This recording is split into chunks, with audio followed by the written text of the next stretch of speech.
Good morning students, class 11 subject mathematics. और आज का हमारा टॉपिक जो है वो परम्यूटेशन। परम्यूटेशन मैंने कल से स्टार्ट की, परम्यूटेशन की डेफिनेशन बताई। एक वर्ड में जो एक लेमैन लैंग्वेज है उसमें परम्यूटेशन का मीनिंग है arrangement.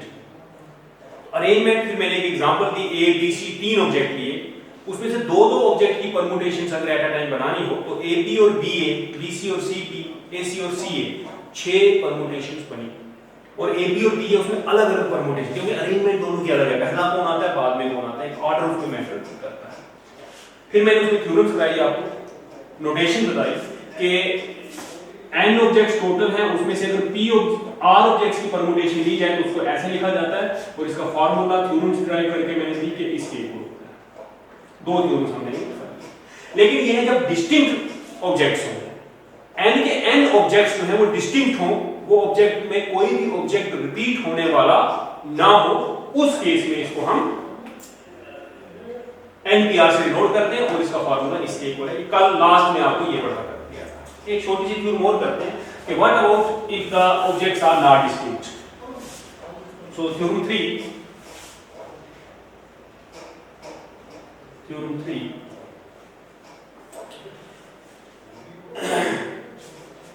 the number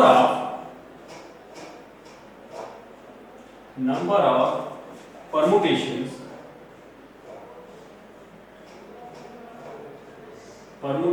of n different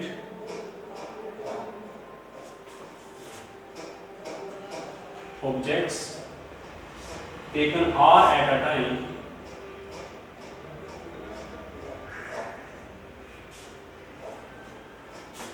where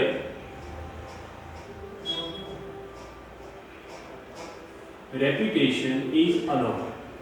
तो अभी ऑब्जेक्ट डिफरेंट ही लिए मैंने, देखें जो पहली थ्योरम थी तो ये रिजल्ट है, इसमें object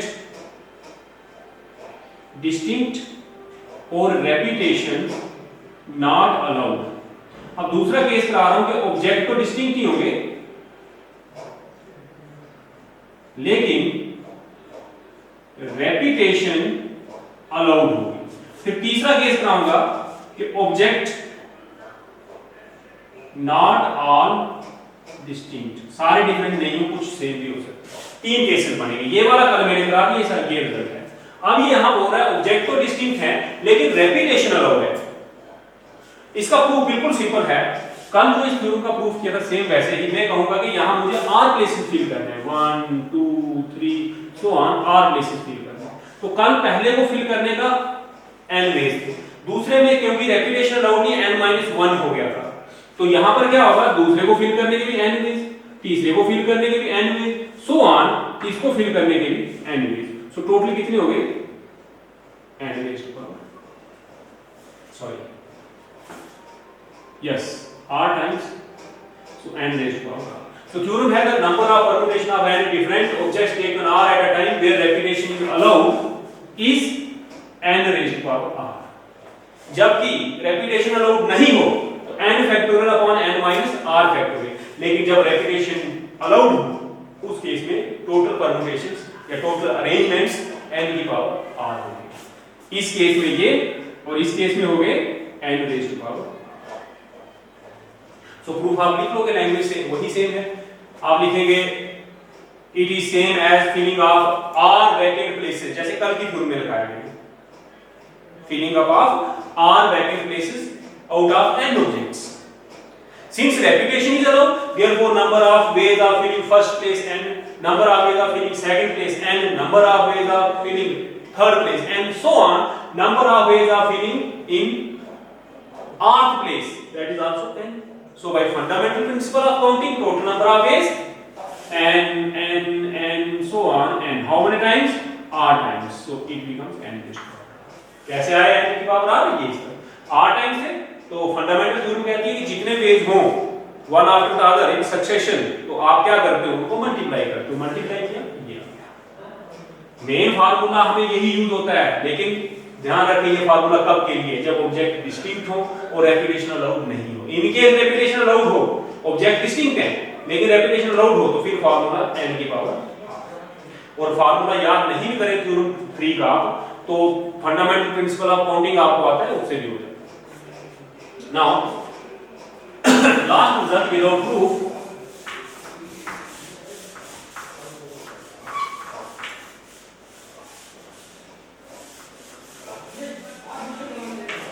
this is theorem 4. Theorem 4 is the number of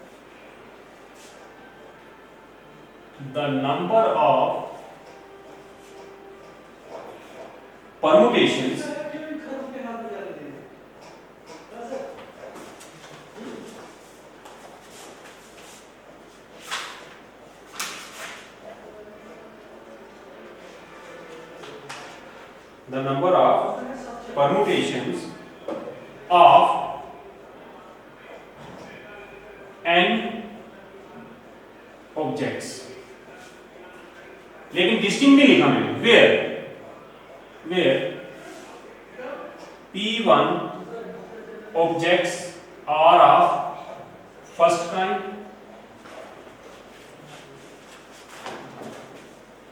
पहले थ्योरम्स में मैं डिफरेंट ऑब्जेक्ट्स लिखता था, यहां डिफरेंट नहीं है, n objects where p1 objects are of first kind, p2 objects are of second kind, so on, pk objects are of kth kind, और इसके अलावा अगर कोई एंड मतलब 2 ऑब्जेक्ट एक तरह के होंगे, 10 ऑब्जेक्ट एक तरह के, 15 ऑब्जेक्ट एक, लेकिन उसके बाद कुछ ऑब्जेक्ट ऐसे भी हैं जो सब डिफरेंट हो, एंड द रेस्ट, इसके अलावा कोई ऑब्जेक्ट बचे of different kind is, so n factorial, total object जितने, एक तरह के जितने हैं उतना फैक्टोरियल, दूसरी तरह के जितने हैं उतना फैक्टोरियल, सो ऑन, जो डिफरेंट ऑब्जेक्ट्स रिपीट हो रहे हैं उनके फैक्टोरियल, जो डिस्टिंक्ट है उनकी नहीं, अगर rest if any are of different kind, तो तीसरा ये रिजल्ट आता है। इसके 3 केसेस बन सकते थे, तो तीनों के मैंने आपको रिजल्ट्स जो है वो लिखवा दिए।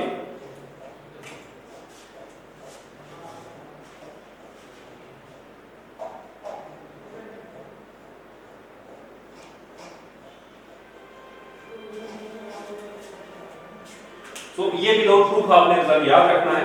तो टोटल 3 रिजल्ट्स आ गए, जब डिस्टिंक्ट परम्यूटेशंस डिस्टिंक्ट ऑब्जेक्ट्स की हो, रेपिटेशन नहीं हो, distinct objects repetition not allowed, this is the formula for permutations or arrangement, if repetition is allowed but objects are distinct, this is the formula for arrangements or permutation, and if objects are all not distinct, some are repeated, in that case total number of permutation। अब इसके बाद हम exercise जो है वो कर सकते हैं परम्यूटेशन पर बेस्ड जो है। फर्स्ट एक्सरसाइज आपको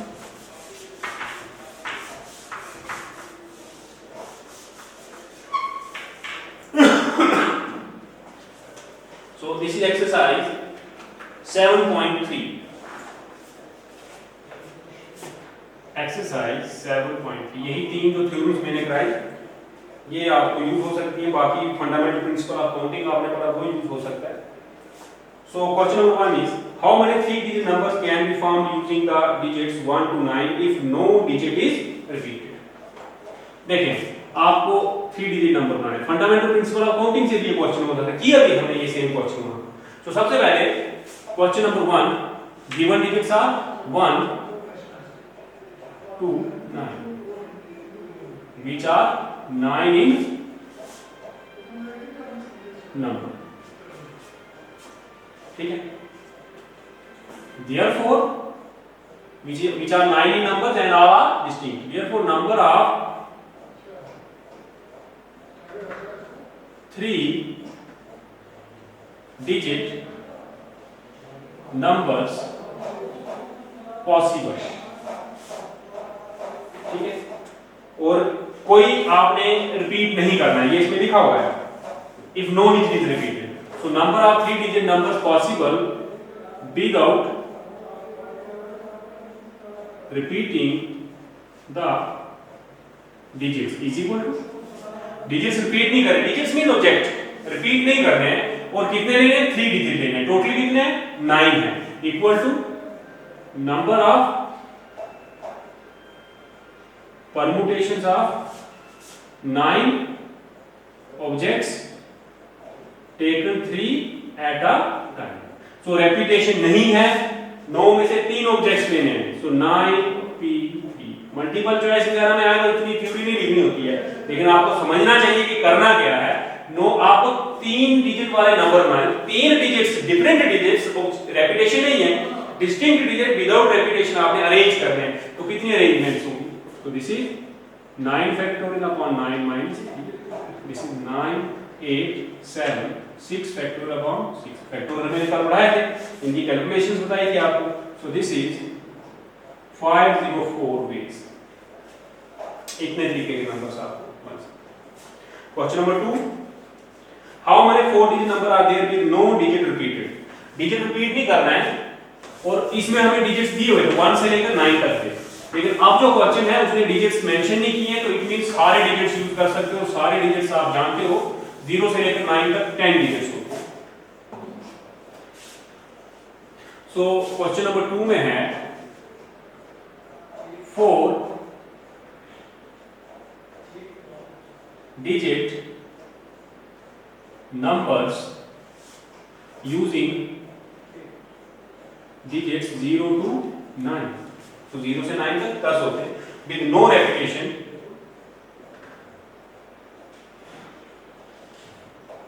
with no repetition are to be formed। तो 4 डिजिट बनाने हैं, लेकिन इसमें एक इशू रहता है। पहले वाले क्वेश्चन में क्या था कि 1 से 9 तक थे, तो कोई प्रॉब्लम नहीं थी।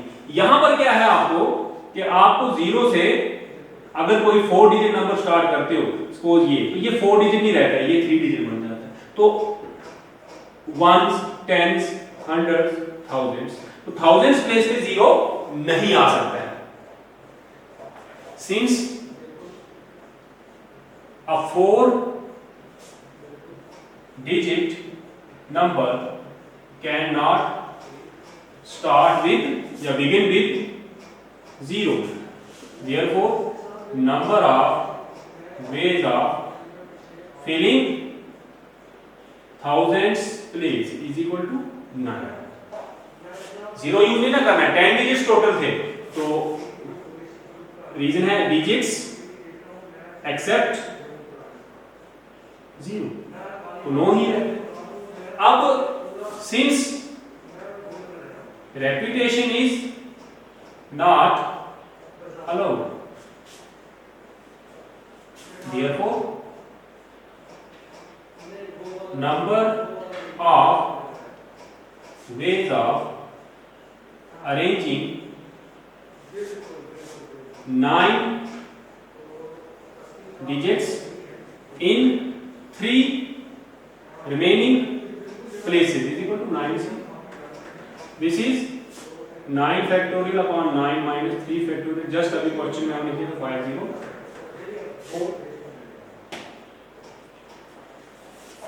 10, तो इसको फिल करने के थे 9 वेज, बाकी को फिल करने के 9c 3 वेज, तो टोटल कितने होंगे 10 bye fundamental principle of counting, total number of ways या total number of such 4 digit numbers is equal to 9 into 50। this is answer। so ये था आपका क्वेश्चन नंबर 2।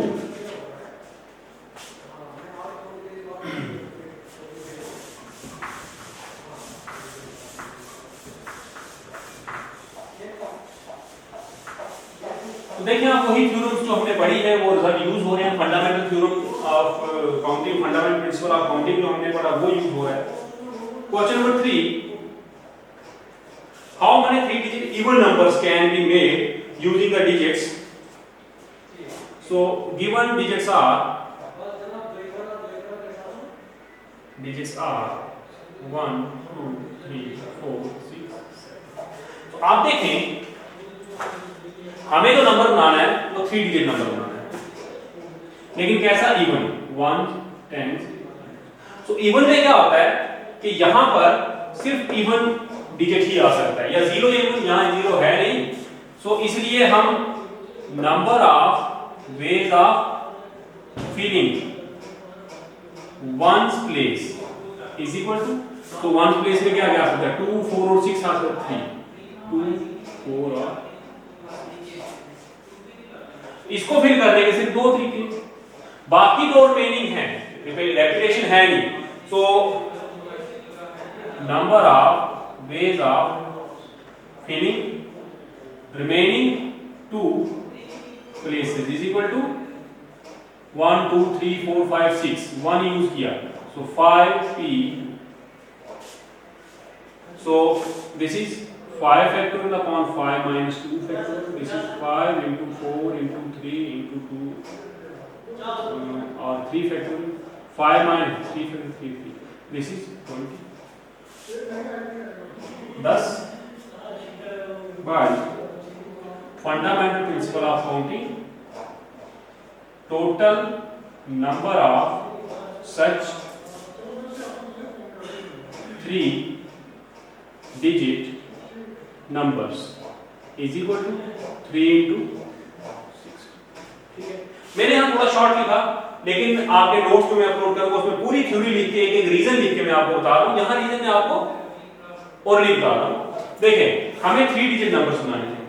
अब जब 3 डिजिट नंबर बनाने हैं तो 3 डिजिट नंबर में क्या है, और इवन नंबर बनाने हैं, तो यहाँ पर आप सिर्फ इवन डिजिट ही रख सकते हो। इवन डिजिट मेरे पास सिर्फ 3 थे, 2 4 और 6, तो 3 पेज आगे 1 प्लेस फिल कर देंगे। अब दूसरे जो प्लेसेस जो बचे 10s और 100s, उनको फिल करने के लिए मेरे पास 5 डिजिट्स बच गए। 5 में से 2 प्लेसेस, 5p2, क्योंकि रेपिटेशन अलाउड है नहीं, तो टोटल 20। अब 3 को 2 को भरने के 20 वेज हैं, इस एक को फिल करने के 3 हैं, तो total fundamental principle of counting से 60 वेज जो हैं इसके हो गए।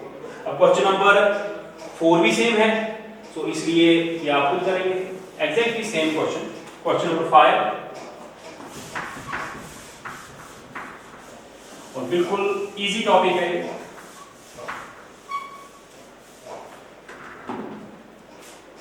Question number 5, from a committee of 8 persons, तो टोटल पर्सन कितने हैं? 8। In how many ways can we choose a chairman and a vice chairman, assuming one person cannot hold more than one position? तो replication allowed नहीं है। So number of ways of choosing a chairman and vice chairman is equal to 8p2, that's it, 8 factorial, 8 minus 2 factorial, that is 8 7 6 factorial, 6 factorial 6.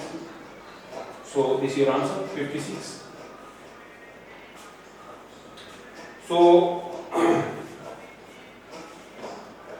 इसी तरह के question इसमें और हैं, तो परमुटेशन एक ही दिन में ना खत्म हो जाए, ग्रुप मैंने पढ़ाई आपको कुछ क्वेश्चन इसमें, अब आप इनकी प्रैक्टिस करें। एक क्वेश्चन मैंने आपको दिया, सो नेक्स्ट जो इसमें है, इसके कुछ और क्वेश्चन जो बचे हैं, एक लेक्चर में हम वो क्वेश्चन परमुटेशन के खत्म करेंगे, फिर नेक्स्ट टॉपिक जो हम कॉम्बिनेशन का पढ़ेंगे। आप इतने से टॉपिक पढ़े, इन थ्योरम्स को समझे। 3 तरह के केस थे, मैंने यहाँ बोर्ड पे आपको डिस्कस करके बताया, इसको रिपीट कर करके देख लें, जब तक आपको इसके अंदर जब अंडरस्टैंडिंग हो जाए क्वेश्चन बहुत। Thank you.